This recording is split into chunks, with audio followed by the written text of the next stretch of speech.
ऐसी लग रही है। तो हमने जिस रुख में बोला, जिस तेवर में आके पुलिस से बोला था उस समय, वो सबने देखा और पुलिस को लगा कि बात ज्यादा बढ़ जाएगी, तो पुलिस ने धरना स्थल पर हाथ नहीं डाला। यानी पुलिस के पास तो ताकत थी, पुलिस के पास तो ये बहाना था कि भारत पाकिस्तान का युद्ध हो रहा, चाहती तो धरना हटा सकती थी, और उससे भय हो गया था।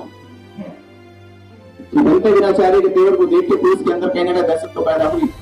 रात के 11 बजे आकर पुलिस की आंखों में आंखें डाल के जहां पुलिस खड़ी है, पत्रकार भी खड़े हुए थे, वो स्थगित आंदोलन हुआ। तो वहां फोर्स है, सीसीटीवी कैमरे लगे हुए, मीडिया बंधु है, और मीडिया के तो गवाह हैं सुमित पाल, आकाश लामा और प्रज्ञा सिंह, जो एक कुटी में बैठे थे एक साइड में, वो तो बोल भी नहीं थे, खड़े होके भी नहीं आए थे, आमने सामने तो पुलिस और हम खड़े थे।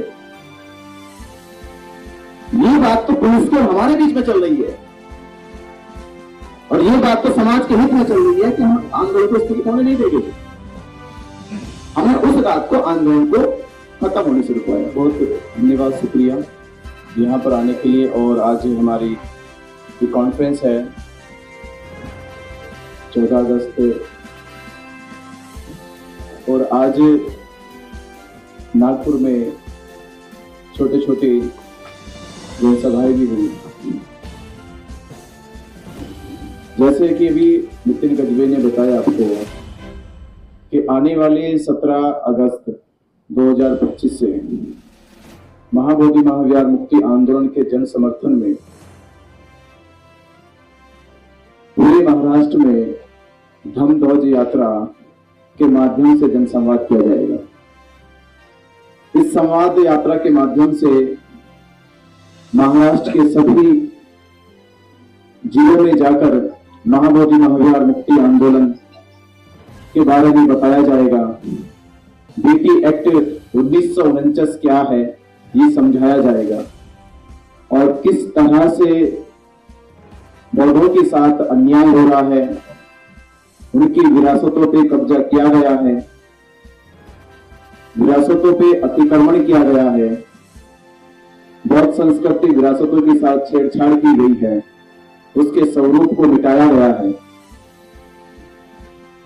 ये तमाम ऐसे विषय जो बहुत संवेदनशील है, और खास बीटी एक्ट महाबोधि महाविहार का आंदोलन जो करीब 134 साल से समाज लड़ता आ रहा है, उस आंदोलन की दिशा और दशा अभी वर्तमान में क्या है। और 12 फरवरी 2025 से बोधगया में जो धरना शुरू हुआ, उस धरना को 90 दिन चलाया गया, और 90 दिन के अगले दिन, बुद्ध पूर्णिमा से अगले दिन, महाबोधि महाविहार में जितनी उपासिका यहाँ से नागपुर से महाराष्ट्र से गई थी, उनके साथ बौद्ध विहार परिसर में पुलिस के कुछ जो सिविल ड्रेस में थे, उनके साथ मिलकर वहां के कुछ लोकल गुंडों लोगों ने जय श्री राम जय हनुमान के नारे लगाए, जिसके विरोध में नागपुर महाराष्ट्र की कुछ महिलाओं ने विरोध किया। विरोध करने पे उनके साथ मारपीट की गई, बदतमीजी की गई, और उनको वहां से घसीट के बाहर निकाल दिया गया। जिसके लिए हम वहां पहुंचे और पुलिस से कहा कि आपकी मौजूदगी में, आपकी होते हुए महाबोधि महाविहार जहां सुरक्षा के घेरे में रहता है, पुलिस को यहाँ पर हर तरह की चौकन्नी बरतनी पड़ती है। उसके बावजूद भी खास जब बुद्ध पूर्णिमा के अवसर पर देश विदेश से लोग यहाँ पर आ रहे हैं, इतना बड़ा हादसा, इतनी बड़ी घटना घट गई और पुलिस को पता भी नहीं चला। तो पुलिस उस समय मामले को दबाते हुए एफआईआर की बात करने लगे कि एफआईआर दर्ज करा दीजिए। इतनी बात ही हो रही थी कि वहां पर पहले से ही घात लगाए हुए खड़े थे कुछ करीब 50-60 ऐसे लोकल के गुंडे बुला रखे थे, और उनका हर साल यही काम होता है कि कभी डुगेश्वरी पहाड़ी पर दहशतगर्दी पैदा करना, कभी महाबोधि महाविहार के आसपास खड़े होकर जय श्री राम जय हनुमान के नारे लगाना, और बौद्धों की आस्था और उनके विश्वास को कहीं न कहीं ठेस पहुंचाने का काम करना, जिससे कि बुद्धिस्ट लोगों की भावनाओं को ठेस लगे, थोड़ा वो भी क्रोधित हो और बात विवाद में बदल जाए। और विवाद का परिणाम ये हो कि वहां पर जितने श्रद्धालु लोग दर्शन जाते हैं उसमें एक दहशत पैदा होकर वो महाबोधि महावीर जाना बंद कर दें। इस हादसे के बीच जब हम पहुंचे पुलिस पर दबाव बनाया गया, उन लोगों ने नारेबाजी करी, हमारे लोगों ने भी उसका जवाब दिया। इसी बीच बचाव के चलते हुए ये लोग तो भाग गए और हम लोग अपने वापिस आंधरनी की तरफ चले तो पुलिस की कम से कम 8-10 गाड़ियां हमारे पीछे पीछे, और उस रात उन्होंने 1:30 बजे एक फर्जी मुकदमा दर्ज करके जेल भेज दिया। मुकदमा लिखा गया, 68 दिन जेल काट के आए। प्रशासन पे क्या दबाव बना, कैसा दबाव बना, ये सब चीजें समझ में आई तो धीरे धीरे समझते ये आया कि आंदोलन को केवल सरकार ही खत्म करना नहीं चाहती थी। पहले की भांति कुछ ऐसे स्वार्थी महत्वाकांक्षी लोग भी रहे हैं जिन्होंने इस आंदोलन की आड़ में इस आंदोलन खत्म करने के भी प्रयास किए। तो आज की हमारी कॉन्फ्रेंस ये सब मुद्दों को समाज के बीच में लेकर जाएगी। महाबोधि महावीर मुक्ति आंदोलन जो 15 मई को वहां से धरना हटने का कारण था कि समाज जागरूक नहीं हुआ, एकजुट नहीं हुआ और सरकार ने आसानी से हमारा धरना हटा दिया। ये धरना तब हटाया गया, अगर सरकार हटाना चाहती तो तब हटा सकती थी जब भारत पाकिस्तान का युद्ध चल रहा था और सरकार ने बहुत बड़ा दबाव बनाया था। दबाव तो असर कर गया था, हमारे एक पक्ष ने तो लिखकर भी दे दिया था कि आंदोलन स्थगित करते हैं, पर हमारे होने की वजह से पुलिस आंदोलन हटा नहीं सकी। हमने जाके विरोध किया, उनके प्रस्ताव को ठुकराया और प्रशासन खड़ा खड़ा देखता रह गया, पर धरना खत्म नहीं हुआ। हमारे जेल जाने के बाद अब प्रशासन को पुलिस को लगने लगा कि जो रोकने वाले थे वो जेल चले गए, अब यह धरना हटाया जा सकता है। तो फिर से अब तो वजह भी नहीं रही थी उनके पास। पहले तो माने जा सकते थे कि वजह थी कानूनी, प्रशासन का, सरकार का दबाव था कि भारत पाकिस्तान की सीमा पर युद्ध हो रहा है, तो उस समय इमोशनली कोई भी डिसीजन लिया जा सकता था सरकार के हित में। पर इस बार तो अब भारत पाकिस्तान का युद्ध भी नहीं था, तो ऐसी कौन सी वजह बनी? ये सारी बातें कि 15 मई को धरना खत्म कर दिया गया। कौन सी साजिश हुई, किन किन लोगों की साजिश के बीच में ये साठगांठ बने कि धरना खत्म हुआ? तो हमने जब जेल से बाहर निकले कहा कि धरना भले खत्म हो गया हो, पर हम आंदोलन को जिंदा रखेंगे, आंदोलन को मजबूत करेंगे और देश में हर एक राज्य में जाकर भारत के बुद्धिस्टों को, अम्बेडकरवादियों को, बहुजन समाज के लोगों को जागरूक करेंगे और एकजुट करेंगे। एकजुट करने की यात्रा है भूमिध्वज यात्रा। इसके माध्यम से सबसे पहले महाराष्ट्र राज्य में सभी जिलों में जाकर समाज को जागरूक करेंगे और एकजुट करेंगे। किन किन धाराओं में आपके ऊपर मुकदमा दर्ज हुआ, क्या क्या संगीन धाराएं लगी, क्या आरोप आपके ऊपर लगे? सबसे मुख्य धारा 307 एक धारा है जिसको अभी 109 कहते हैं। तो उसमें अटेम्प्ट टू मर्डर का जिक्र होता है कि मारने का प्रयास किया गया और मेडिकल में मारने की कोई पुष्टि नहीं हुई और एफआईआर में तो ये लिखा था कि पसली भी तोड़ दी है, दांत तोड़ दिए हैं, सर की हड्डी फ्रैक्चर कर दी है। मेरे से समझो कि अब वो बचने लायक ही नहीं रहा। तो मेडिकल रिपोर्ट हुई तो मेडिकल में ना तो पसली का कोई इसमें एक टूटी हुई नजर आई, ना दांत टूटा हुआ नजर आया, ना सर की हड्डी टूटी नजर आई। तो मेडिकल की रिपोर्ट ने सिद्ध करा कि कुछ नहीं हुआ था। एक हल्की सी चेहरे पे खरोच थी, तो वो आपसी वैसे भी खरोच आ जाती है। तो ये फर्जी मुकदमा बनाया गया। मुकदमे को उतना स्ट्रांगली बनाया गया कि मेडिकल ऑफिसर के लोगों के ऊपर भी दबाव बनाया, जजों के ऊपर भी दबाव बनाया। आप सोचिए जिस मेडिकल रिपोर्ट में कुछ भी नहीं है, कुछ भी नहीं है, उसमें किसी को जेल में कितने दिन रख सकते हो? 1 हफ्ता कम से कम बस। और मुझे इसमें 68 डे रहना पड़ा, 68 दिन जेल में रहना पड़ा। 68 दिन जेल में मेरी एक बेल की ऑर्डर की फाइल भी कम से कम 3 सप्ताह तक ऑर्डर पर रखी गई। 3 सप्ताह तक ऑर्डर पास नहीं किया। तो जज जो कहते कि जज सबसे सुपर पावर होती जिले में, वो कहता था कि यहाँ एसपी के आदेश है और जब तक एसपी नहीं रहेगा तब तक हम ऑर्डर पास नहीं कर सकते। तो एफआईआर की सबसे बड़ी धारा 307 थी। बंटी जी आपके ऊपर में जो है धम्मदान का आरोप लगाया गया है और उसके बाद धरना स्थल से आपको ऊपर में एफआईआर लिखी गई है बंटी सुमित पाल। देखो हमारे मित्र ये कह रहे थे कि हम बंटी जी की पैरवी कर रहे हैं, इंतजाम छुड़वाने के लिए वकीलों से बात कर रहे हैं। आप मुझे बताइए, पैरवी तो बाद की बात है, उन्होंने सुनीत पाल जी से मेरे ऊपर एफआईआर करवाई और ये एफआईआर कब लिखी गई? ये लिखी गई थी 9 मई को। 9 मई की तारीख याद होगी जब ये सुबह डीएम कार्यालय में जाकर एक ऐसा पेपर था, उस पेपर पे सरकारी पत्र था वो, उसमें लिखा ये गया था कि आप भारत पाकिस्तान के युद्ध के सुरक्षा को ध्यान रखते हुए धरना स्थल को खत्म कीजिए। तो इन्होंने अपने सिग्नेचर करे, बाकायदा पुलिस की रिटर्न कॉपी है, उसमें बनते प्रज्ञाशील, आकाश लामा, सुनीत पाल और 2 लोग और थे, इसमें एक वही के बोर्ड है। अब जान तो एक आदमी का मुझे नाम याद नहीं, 5 लोग थे, 5 लोग सब 9 मई के हुए और शाम को पुलिस स्टेशन में जाके वो कॉपी सबमिट कर दी। उस पर इन्होंने एक अपना वीडियो भी जारी कर दिया कि हम ये आंदोलन स्थगित करते हैं। आंदोलन स्थगित की उन्होंने घोषणा करी, वो वीडियो हमारे पास आया और हम वहीं से अपनी टीम को लेके धरना स्थल पे 11 बजे पहुंचे। फोर्स वहां लगी हुई थी, 3-4 गाड़ियां पुलिस की खड़ी हुई थी, मीडिया बंधु भी यहाँ मौजूद है, ये जनतानी जी और समय मौजूद थे। वहां पहुंचे, हमने कहा कि इनका जो प्रस्ताव जो सरकार को दिया है आंदोलन स्थगित करने का, इसको हम ठुकराते हैं, इससे हम सहमत नहीं है। सहमत क्यों नहीं? उसका हमने तर्क ये दिया था कि ये आंदोलन एक व्यक्ति का नहीं है, ना तो इस आंदोलन को बनते गुनाचार्य ने खड़ा किया, ना आकाश लामा ने खड़ा किया। ये आंदोलन समाज ने मिलजुल कर खड़ा किया, पूरे देश के बुद्धिस्ट समाज ने मिलजुल कर खड़ा किया। एक एक चीज को जुटाया है, एक एक रुपया गांव से लोगों ने चंदा इकट्ठा किया, वो चंदा इकट्ठा करके वहां धरना स्थल पर भेजे, तब जाकर धरना स्थल मजबूत हुआ।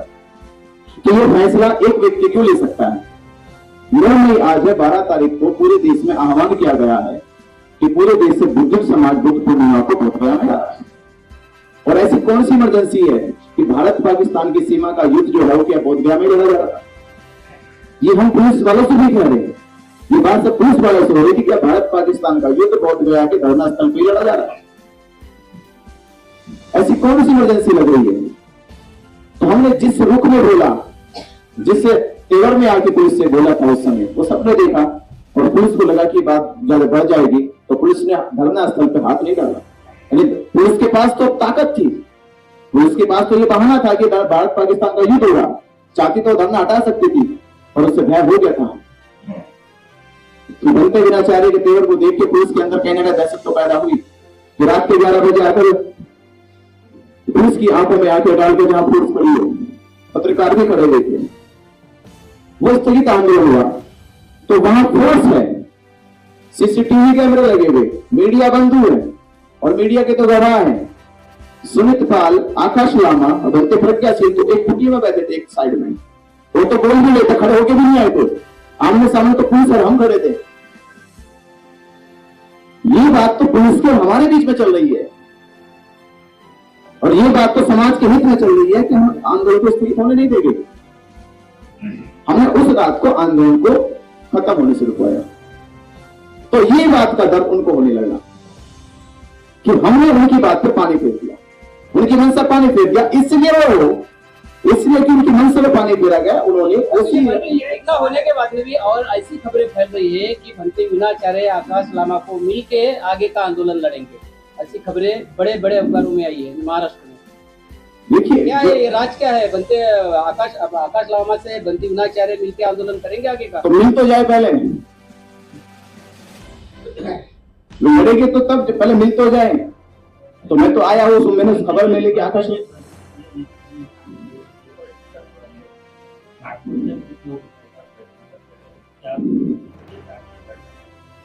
अलग रह के कोई भी आंदोलन खड़ा नहीं कर सकता।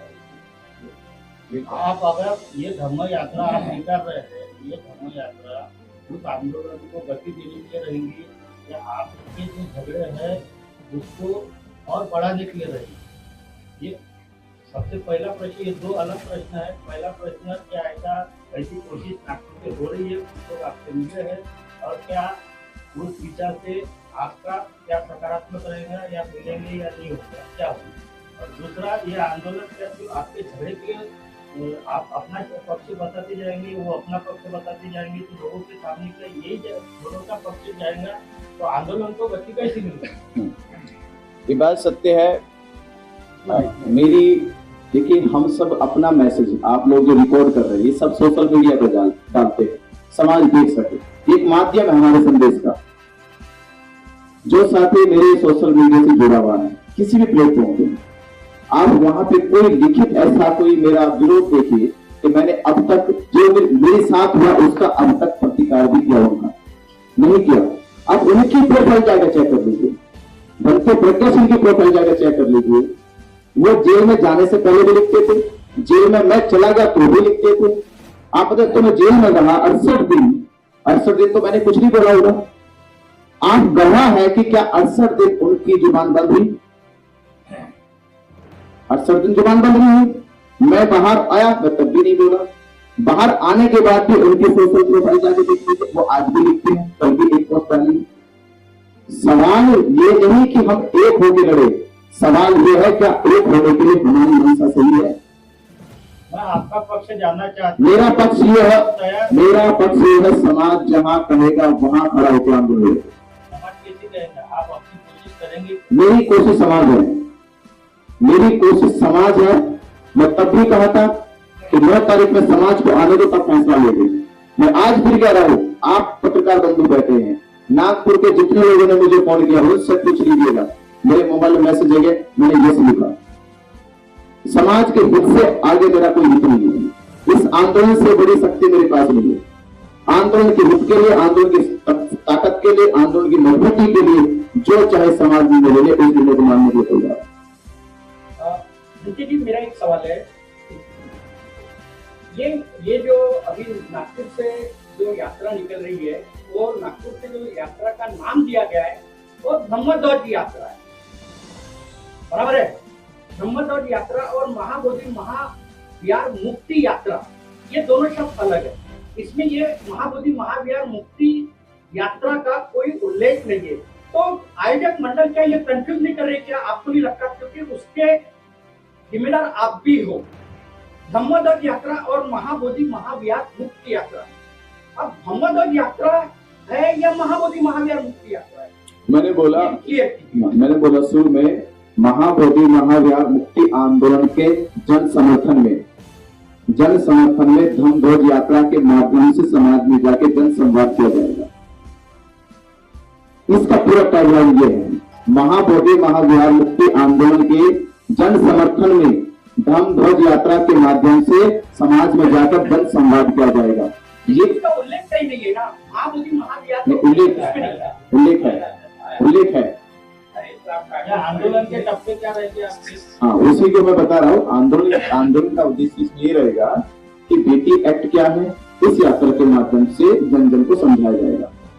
बेटी एक्ट में जो 9 सदस्य है, उन 9 सदस्यों में जो 4 बुद्धिस्ट है, उनके हर तीसरे साल पे चुनाव होता है। 4 हिंदू है, उनमें 4 हिंदू में 3 हिंदुओं का हर तीसरे साल चुनाव होता है, पर एक हिंदू जिसको महंत कहते हैं, उस महंत का चुनाव नहीं होता।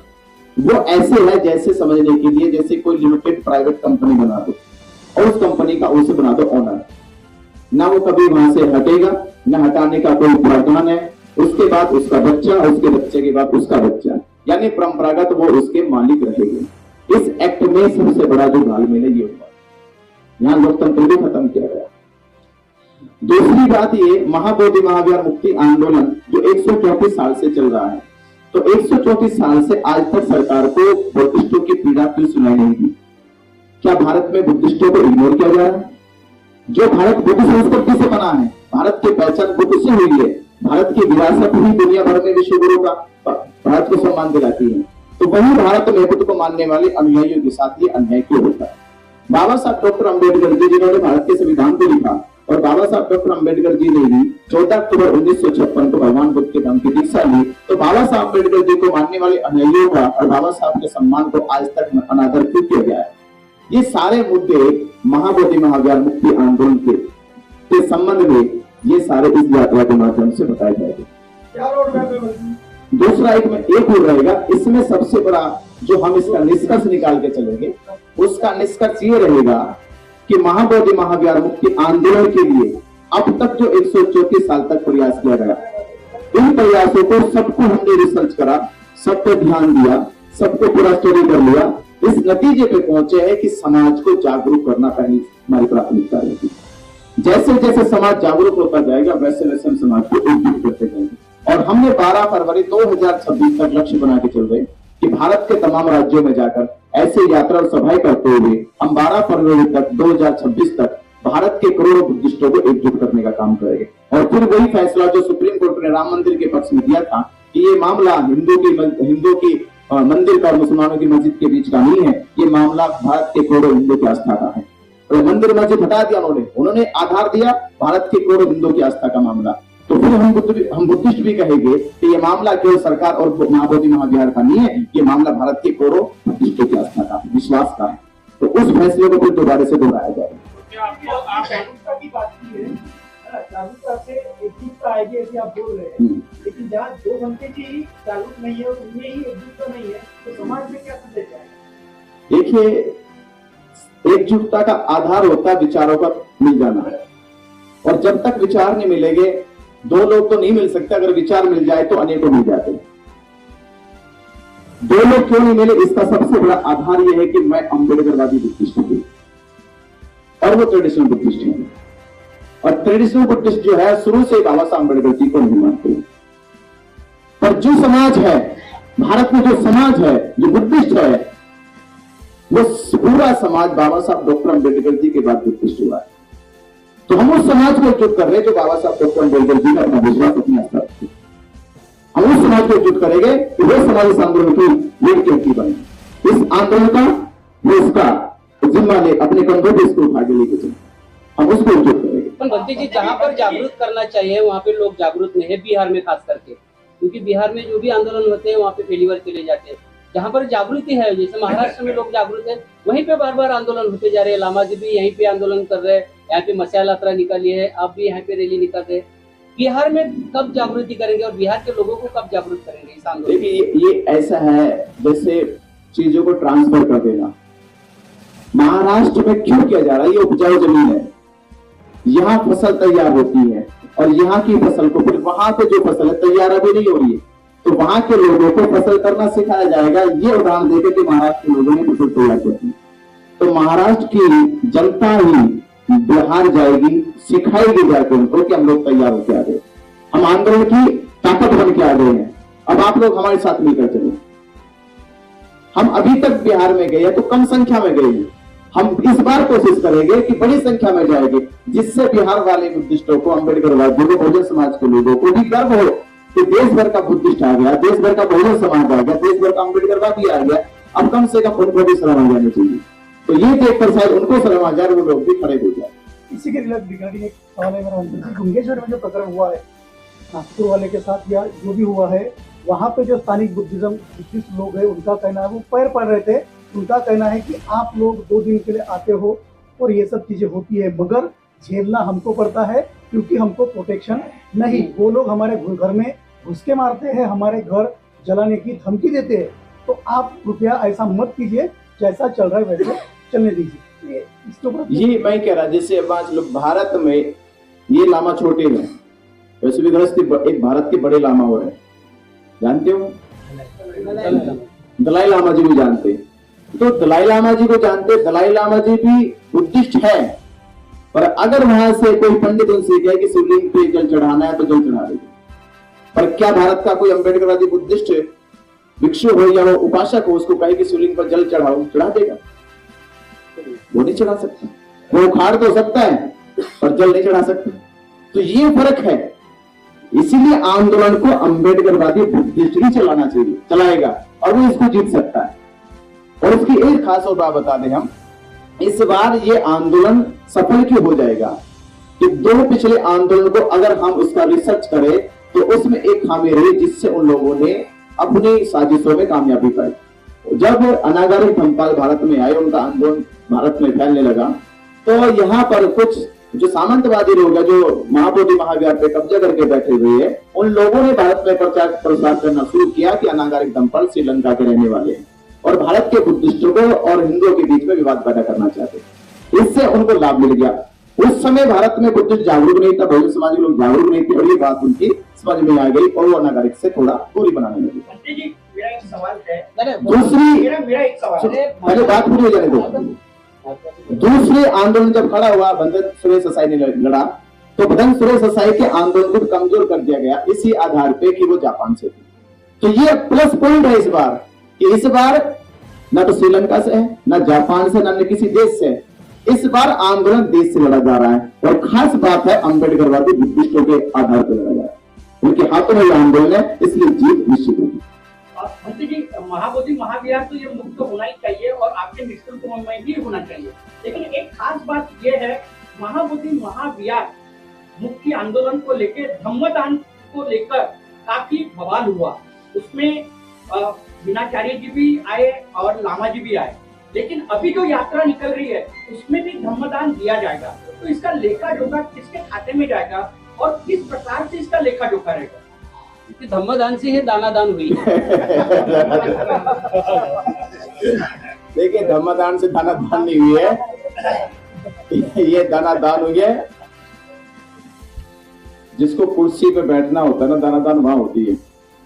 देखिए, धम्मदान ये समाज की एक ऐसी आस्था है जो इस उद्देश्य से देती है कि वो जिस उद्देश्य के लिए दिया गया उस उद्देश्य में वो लग जाए जाके।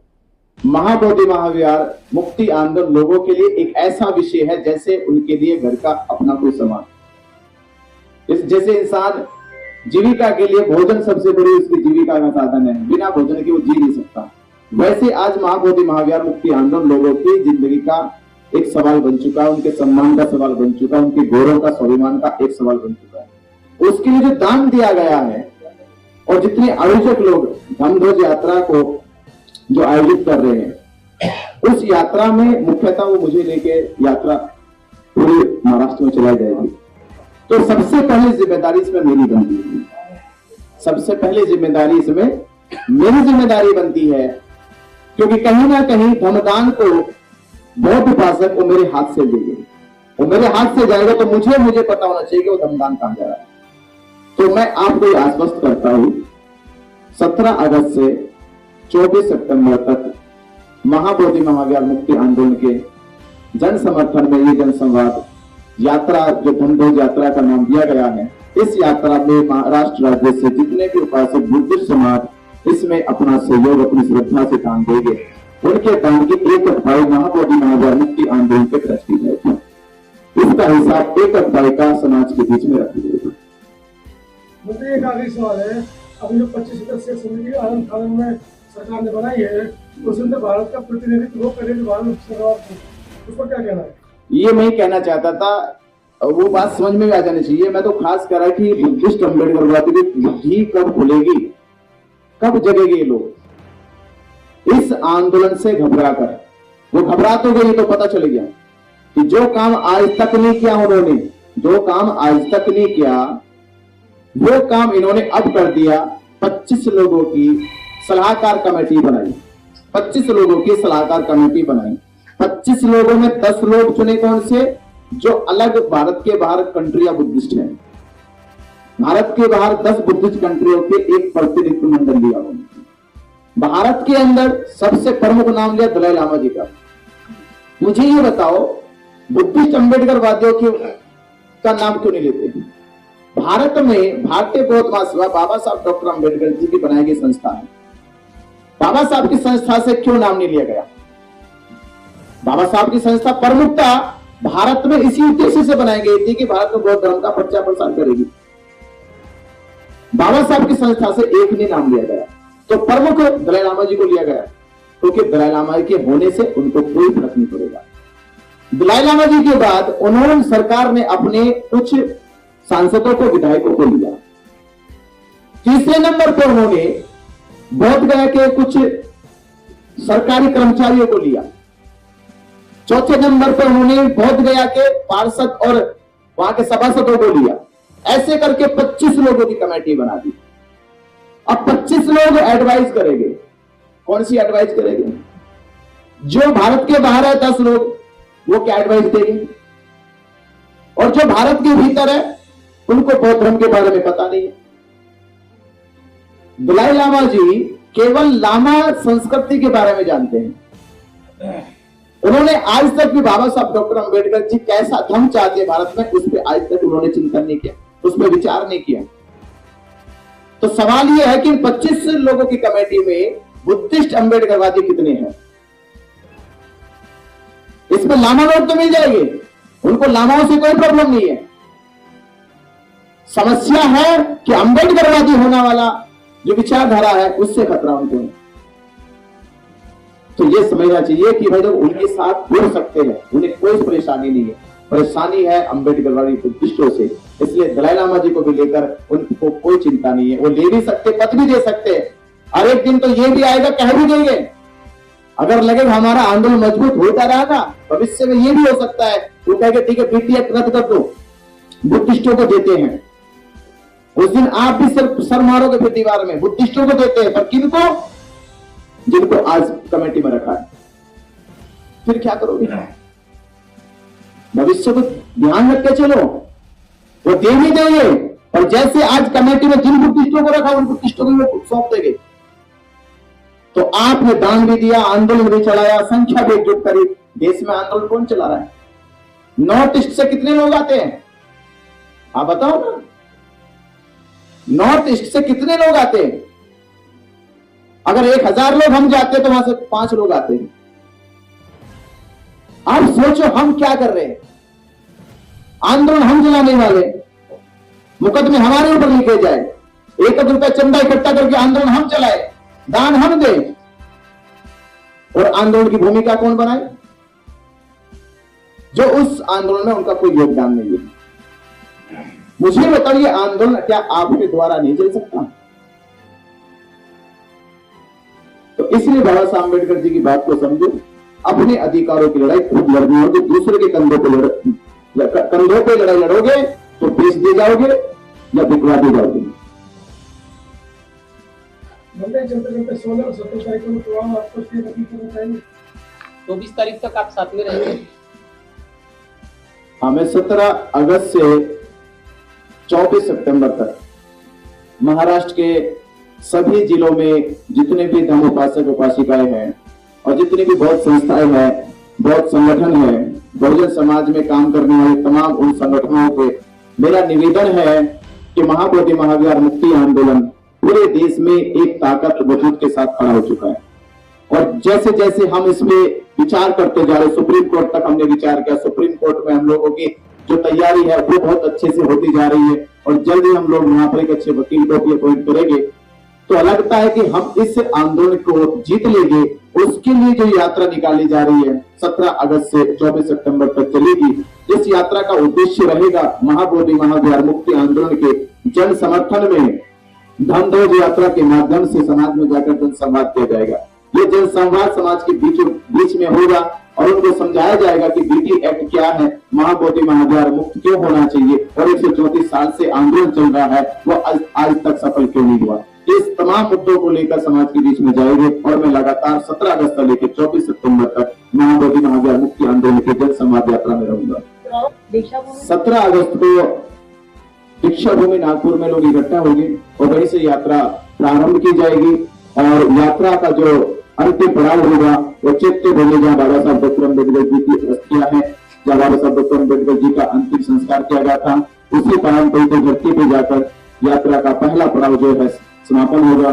तो आप सभी पत्रकार बंधुओं से फिर मैं कहूंगा कि आपके चैनल के माध्यम से जितने भी दर्शक लोग देख रहे हैं वो अपने शहरों में तैयारी करें और यात्रा का स्वागत करें, यात्रा को मजबूत बनाएं। इस यात्रा से ही महाबोधि महाविहार मुक्ति आंदोलन का इतिहास लिखा जाएगा।